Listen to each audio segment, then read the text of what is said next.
जैसा कि दोस्तों फर्स्ट पार्ट में हम लोगों ने धातु एवं अधातु से जुड़े हुए अभ्यास के जितने प्रश्न थे उसमें से कुछ क्वेश्चन हम लोगों ने सॉल्व किए। जैसा कि लास्ट वीडियो में हम लोगों ने क्वेश्चन नंबर 7 को कंप्लीट कर लिया था। आज के इस वीडियो में हम उससे आगे क्वेश्चन नंबर 8 से स्टार्ट करेंगे। तो क्वेश्चन नंबर 8 है, किसी धातु M के विद्युत अपघटनी परिष्करण में आप एनोड, कैथोड एवं विद्युत अपघट किसे बनाएंगे। यानी कि एक विद्युत अपघट है, आपको उसमें बताना है कि किसे कैथोड, किसे एनोड और किसे विद्युत अपघट बनाएंगे। तो बहुत अच्छा क्वेश्चन है। आइए देखते हैं कि इसका आंसर हम कैसे लिखेंगे। तो जब हम किसी धातु M के विद्युत अपघटन करते हैं तो विद्युत अपघटनी परिष्करण में जिस धातु का परिष्करण करना होता है, मतलब जिस धातु को शुद्ध करना होता है, उस धातु का क्या कहते हैं, मोटी परत का एनोड बनाते हैं। तो याद रखिएगा, जिस धातु को शुद्ध करना होता है उसको हम क्या बनाते हैं, एनोड बनाते हैं। जबकि उसी धातु के शुद्ध टुकड़े से हम कैथोड बनाते हैं। यानी कि हम अशुद्ध वाले भाग का एनोड बनाते हैं और उसी धातु के शुद्ध रूप से हम बनाते हैं कैथोड। और धातु के किसी लवण के जलीय विलयन को विद्युत अपघट्ट बनाते हैं। यानी कि जिस धातु का, जैसे हमने कॉपर को शुद्ध करना है तो हमारा जो विद्युत अपघट्ट में जो विलयन होगा वो कॉपर सल्फेट का हो सकता है। मतलब कोई भी हम लवण लेंगे लेकिन वो जो लवण होगा वो उसी धातु के विलयन का होगा। अगला क्वेश्चन है, प्रत्युष ने सल्फर चूर्ण को स्पैचुला में लेकर उसे गर्म किया। चित्र के अनुसार एक परख नली को उल्टा करके उसने उत्सर्जित गैस को एकत्र किया। तो यहाँ पर एक प्रैक्टिकल है, यहाँ पर एक एक्टिविटी है। उस एक्टिविटी में बोला गया कि प्रत्युष कोई एक लड़का है जिसने कि सल्फर चूर्ण को स्पैचुला एक तरह से कैंची नुमा स्ट्रक्चर होती है, ठीक है, तो स्पैचुला में लेकर उसे गर्म किया। अब चित्र के अनुसार एक परख नली को उन्होंने क्या किया, प्रत्युषा ने उलटकर उसमें जो उत्सर्जित गैस है उसको एकत्र किया। तो अब एक्टिविटी में क्या क्या क्वेश्चन है। पहला है, गैस की क्रिया क्या होगी। पहला, सूखे लिटमस पत्र पर। दूसरा है आर्द्र लिटमस पत्र पर। और बी में क्वेश्चन क्या पूछा हुआ है, ऊपर की अभिक्रियाओं के लिए संतुलित रासायनिक अभिक्रिया लिखना है। कि यानी कि जो ऊपर एक्टिविटी हुई है उसके लिए बैलेंस रिएक्शन आपको देना है। तो देखते हैं कि इसका आंसर क्या होगा, कैसे हम इसको करेंगे। तो जब हम सल्फर चूर्ण को गर्म करते हैं तो सल्फर डाइऑक्साइड गैस बनती है। यानी कि प्रत्युष ने जो स्पैचुला पर गर्म किया पदार्थ, ठीक है, वो सल्फर चूर्ण था। तो जब हम सल्फर चूर्ण को गर्म करते हैं तो वो ऑक्सीजन से क्रिया करता है और सल्फर डाइऑक्साइड गैस बनाता है। रिएक्शन के लिए S+O2 SO2। अब जब हम इसे सूखे लिटमस पत्र पर ले जाएंगे तो इसका कोई भी प्रभाव नहीं होगा।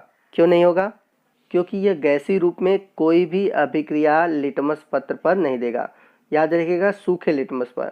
लेकिन यदि हम आर्द्र मतलब भीगा हुआ मॉइस्चराइज लिटमस पत्र लेते हैं, अब जब हम उस पर SO2 गैस प्रवाहित करते हैं तो उससे क्या होता है कि जो नीला लिटमस होता है वो लाल हो जाता है। ऐसा क्यों, क्योंकि जो SO2 गैस है वो आर्द्र नमी मतलब जल से क्रिया करता है और जब जल से क्रिया करता है तो H2SO4 बना देता है और H2SO4 हम सभी जानते हैं अम्ल होता है और अम्ल क्या करता है, नीले लिटमस को लाल कर देता है। तो जब हम आर्द्र से क्रिया कराते हैं, आर्द्र लिटमस पेपर से क्रिया करा देते हैं तो वो नीले से लाल हो जाता है, जबकि सूखे लिटमस पे उसका कोई प्रभाव नहीं पड़ा। तो आइए देखते हैं कि पूरी एक्टिविटी के लिए रिएक्शन क्या होगा। तो जब प्रत्युष ने स्पैचुला पर सल्फर चूर्ण को गर्म किया तो उस समय सल्फर क्या था, सॉलिड अवस्था में था, ठोस अवस्था में था, इसलिए ब्रैकेट में नीचे हम लोगों ने लिखा है S। अब जब उसने अभिक्रिया कराया मतलब जलाया, तो हम सभी जानते हैं कि जब कोई चीज़ जलती है तो ऑक्सीजन से क्रिया करती है और ऑक्सीजन क्या है, गैस है, इसलिए ऑक्सीजन के नीचे लिखा हुआ है गैस। अब जब यह अभिक्रिया हुई मतलब जब सल्फर चूर्ण जला तो सल्फर डाइऑक्साइड गैस बना, तो SO2 और उसके नीचे लिखा हुआ है गैस। अब बात करते हैं जब वो आर्द्र लिटमस से क्रिया करता है। तो जैसे कि मैंने बताया था कि अगर लिटमस पेपर आर्द्र है यानी कि नमी है उसमें, तो नमी किसके कारण होगी, जल के कारण होगी।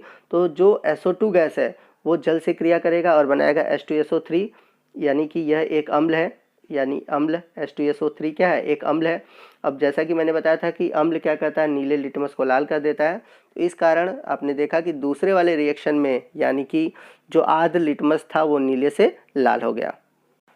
आइए चलते हैं अगले क्वेश्चन की ओर, देखते हैं अगला क्वेश्चन क्या है। अगला क्वेश्चन कह रहा है कि लोहे को जंग से बचाने के लिए 2 तरीके बताइए। तो 2 तरीके क्या है, तो लोहे को जंग से बचाने के लिए 2 महत्वपूर्ण तरीके निम्नलिखित हैं। पहला है पेंट करके, ठीक है, तेल लगाकर या ग्रीस लगाकर लोहे को जंग से बचाया जा सकता है। तो यदि हम लोहे पर पेंट कर दें या उस पर तेल लगा दें या फिर ग्रीस लगाकर छोड़ दें तो हम उसको जंग से बचा सकते हैं। ये हो गया हमारा पहला तरीका। लेकिन अगर हम बात करें दूसरे तरीके की, क्योंकि यहाँ पर 2 तरीका पूछा हुआ है, एक तो तरीका हो गया, दूसरे तरीके की बात करें तो लोहे को जंग से बचाने के लिए इसके ऊपर जस्ते की एक परत चढ़ाई जाती है। अगर हम इसके ऊपर जस्ते की परत चढ़ा देते हैं तो भी इसे हम जंग से बचा सकते हैं। और जैसा कि मैंने आपको चैप्टर में बताया था कि जब हम लोहे पे जिंक की परत चढ़ाते हैं तो इसे हम बोलते हैं यसद लेपन। आइए चलते हैं अगले क्वेश्चन की ओर, देखते हैं हमारा अगला क्वेश्चन क्या है। क्वेश्चन नंबर 11 है, ऑक्सीजन के साथ संयुक्त होकर अधातुएं कैसा ऑक्साइड बनाती हैं। तो आप लोगों को मैंने ऑक्साइड में अम्लीय ऑक्साइड, क्षारीय ऑक्साइड ये सब पढ़ाया हुआ है। तो जब भी हम ऑक्सीजन के साथ अधातुओं की अभिक्रिया कराते हैं तो उसमें 2 प्रकार के ऑक्साइड बनते हैं। पहला बनता है अम्लीय ऑक्साइड और दूसरा उदासीन। तो कुछ अधातुएं ऑक्सीजन से संयोग करके अम्लीय ऑक्साइड बनाती हैं जो जल में घुलकर अम्ल का निर्माण करती हैं। तो जब अधातुएं ऑक्सीजन से क्रिया करती हैं तो याद रखिएगा अम्लीय ऑक्साइड बनता है, और ऐसे ऑक्साइड जो होते हैं जल में घुलते हैं और जल में घुलकर अम्ल का निर्माण करते हैं। जैसे हम एग्जाम्पल के रूप में ले लें कार्बन। कार्बन एक अधातु है और ये ऑक्सीजन से क्रिया करे तो कार्बन डाइऑक्साइड ऑक्साइड बनाता है, ठीक है। अब ये कार्बन डाइऑक्साइड अगर जल से क्रिया कर दे तो जल से क्रिया करेगा तो H2CO3 बनाएगा जो कि एक अम्ल है। आइए एक और उदाहरण देखते हैं। यदि हम बात करें सल्फ़र की तो सल्फ़र क्या है, एक अधातु है। अभी पीछे रिएक्शन में हमने देखा जब हम ये ऑक्सीजन से क्रिया कराएं, यानी कि जब हम ऑक्सीजन से क्रिया कराएंगे तो SO2 बनेगा, और पीछे रिएक्शन में हमने देखा कि जब SO2 जल से क्रिया करता है तो बनाता है H2SO3 जो कि एक अम्ल है। तो इस प्रकार आप देख सकते हैं कि जो अम्लीय ऑक्साइड होते हैं वो जल में मिलकर अम्ल बनाते हैं।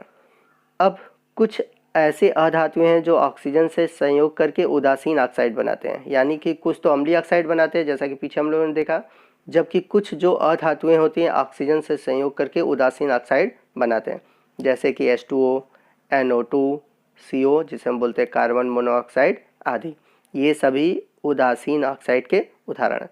तो आप एग्ज़ाम के लिए अम्लीय ऑक्साइड क्या होते हैं, क्षारीय ऑक्साइड क्या होते हैं, उदासीन ऑक्साइड क्या होते हैं, उभयधर्मी ऑक्साइड क्या होते हैं, इन सभी टॉपिक को तैयार रखिए क्योंकि एग्ज़ाम में से क्वेश्चन बनता है। तो दोस्तों आज के पार्ट में इतना ही, मिलते हैं अगले पार्ट में, और अगले पार्ट में हम आपके अभ्यास के जो बचे हुए क्वेश्चन हैं उनको सॉल्व करेंगे।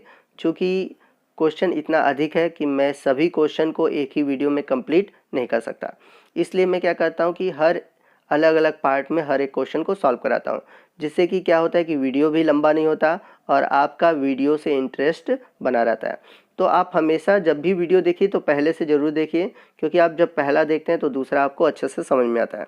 तो जिन बच्चों ने पहला टॉपिक या पहला वीडियो नहीं देखा तो वो ज़रूर देख लें, तब जाकर ये दूसरा वीडियो देखें ताकि उनको आने वाली वीडियो जो है वो अच्छी तरह से समझ में आए। तो दोस्तों आज के लिए बस इतना ही, मिलते हैं अगले वीडियो में अगले अभ्यास के क्वेश्चन के साथ। तब तक के लिए जय हिंद, जय भारत।